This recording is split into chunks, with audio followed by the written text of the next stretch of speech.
કલિયુગનો જીવ અને ત્રેતાયુગમાં જાય તો સૌભાગ્ય હોય ને ત્યારે મળી શકે.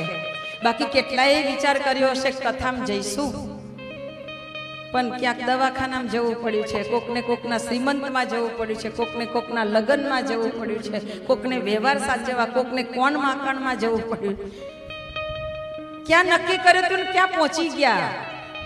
અહીંયા હોય ને એનાથી અહીંયા બેસાય. આપણે નસીબદાર છીએ કે ભગવાન રામના દરબારમાં બેઠા છીએ.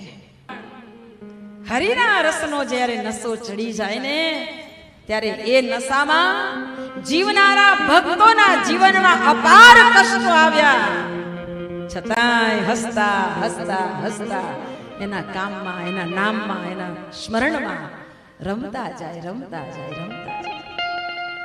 આ રસનો પ્રભાવ છે. એને એ સંકટોને કોઈ લેવા દેવા જ નથી હોતું. તું તાર મોકલતો જા અને મસ્તીથી એના કામમાં ઝૂકતો જાય. અને તેથી જ ભગવાનના નામનું સ્મરણ એનો રસ બહુ અદ્ભુત છે.